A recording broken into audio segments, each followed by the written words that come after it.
Paul qui aurait pu jouer pour un autre pays. Bien sûr, concept fortement inspiré de mes vidéos sur les footballeurs qui ont refusé l'Afrique. C'est parti!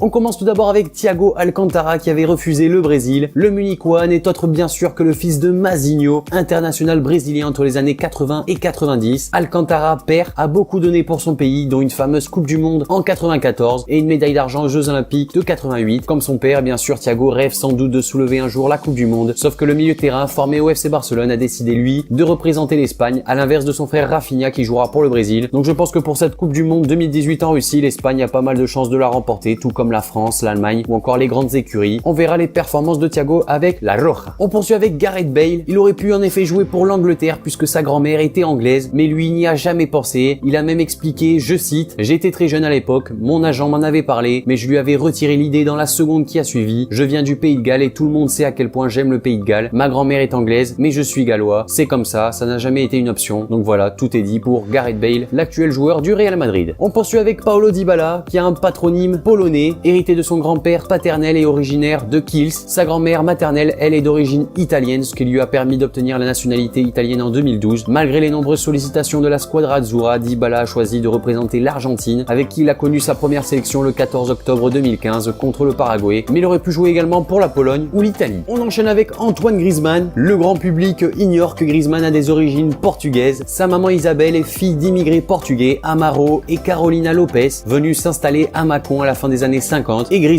a de qui tenir puisque Amaro, décédé alors que son petit-fils n'avait que 1 an, a joué en première division portugaise à Passos de Ferreira avant de rejoindre l'Hexagone. En octobre 2014, celui qui évoluait encore à la Real Sociedad déclarait juste avant un match amical contre le Portugal: « Ça va être spécial, je vais forcément penser à mon grand-père au moment de rentrer sur le terrain. Je ne sais pas encore comment lui rendre hommage. » L'attaquant de l'Atlético a d'ailleurs encore de la famille au Portugal et c'est vrai que c'est un pays qui lui rappelle pas mal de choses. On poursuit avec Zlatan Ibrahimovic. Il est né en 1981 à Rosengard, un quartier pauvre et peuplé d'immigrés de la banlieue de Malmö en Suède. Son père est bosniaque et sa mère croate. Zlatan a connu une enfance pour le moins difficile et ses parents ont divorcé très tôt, lorsqu'il avait seulement que 2 ans, mais il aurait pu du coup jouer pour la Bosnie, pour son père, ou pour la Croatie de sa mère, mais il a préféré jouer pour la Suède, pays dans lequel il est né. On passe avec un autre cas, c'est celui de Lionel Messi. C'est vrai qu'il joue au Barça depuis maintenant 18 ans et donc forcément il a ce droit du sol puisque en Espagne depuis un certain temps il peut avoir cette nationalité et jouer pour la Roja. Cependant lui il préfère bien sûr jouer avec l'Argentine, son pays d'origine, mais c'est vrai que c'était une possibilité qui aurait pu arriver que Lionel Messi joue avec l'équipe d'Espagne. Cependant c'est pas une question qu'il s'est posée. On enchaîne avec Mesut Özil, petit-fils d'émigrés turcs et né de parents turcs qui se sont installés au début des années 80 en Allemagne, où vivent d'ailleurs plus de 3 millions de personnes ayant des racines ou la nationalité turque. Özil n'a jamais renié ses origines, mais il a toujours affirmé se sentir allemand et il incarne la génération multiculturelle de l'Allemagne de ces dernières années. Le maître à jouer de la Mannschaft assume également sa foi musulmane, ce qui a entraîné une polémique en Allemagne puisque la patronne du parti populiste et anti-migrant critiquait le silence d'Özil lors de l'hymne national allemand. Ça aurait pu faire un beau duo, Arda Turan, Mesut Özil pour la Turquie, mais ce sera pas comme ça. On enchaîne avec Lukas Podolski, né en Pologne, sa famille émigre en Allemagne alors que Podolski est âgé de 2 ans pour s'installer dans la région de Cologne et après ses excellentes prestations en Allemagne, il fait une demande au sélectionneur polonais de l'époque afin de jouer pour l'équipe de Pologne qui reste sans suite et ses exploits ne laissent pas insensible Rudi Völler, le sélectionneur de l'Allemagne à l'époque, qui lui offre sa première sélection en 2004. Il dispute son premier match contre la Hongrie le 6 juin 2004 à l'âge de 19 ans, mais c'est vrai que son premier choix était de signer pour la Pologne, mais ça n'a pas été possible. L'avant-dernier joueur de la vidéo c'est Ivan Rakitic qui est né en Suisse, de parents croates et Ivan Rakitic a bénéficié du coup de la double nationalité. Ainsi, il a joué avec les équipes nationales suisses des moins de 17 ans et des moins de 19 ans, également au niveau espoir. Et arrivé à cet âge-là, il a la possibilité de choisir définitivement les couleurs de l'équipe nationale qu'il souhaite défendre chez les adultes. Il opte finalement pour la Croatie. Cela déclenche une polémique en Suisse où l'on critique son manque de loyauté et son attitude ingrate envers son pays formateur. C'est vrai qu'à l'inverse de Zlatan, il a préféré plutôt le pays de ses parents. Et le dernier joueur de la vidéo c'est Granit Xhaka, le joueur d'Arsenal. Il est d'origine albanaise mais il est né et a grandi à Bâle en Suisse. Il a commencé le football avec son grand frère Tolent qui lui pour le coup a choisi l'Albanie. Cependant, Granit lui a préféré jouer avec la Suisse. On avait vu lors du match de l'Euro 2016 Albanie-Suisse la confrontation entre les deux frères qui reste quand même un moment assez incroyable dans une famille.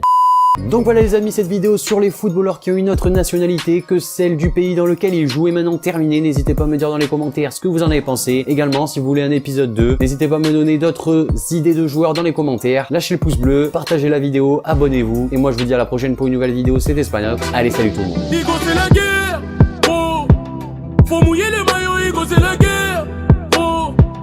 trop sué pour le zéo. Genre t'as encaissé mais ça c'était le passé. Fais pas l'ancien, on sait que t'es dépassé. Maintenant sur le rinté c'est moi qui a le brassard. T'es dans le placard, tu portes même les dossards. Nigo c'est la guerre,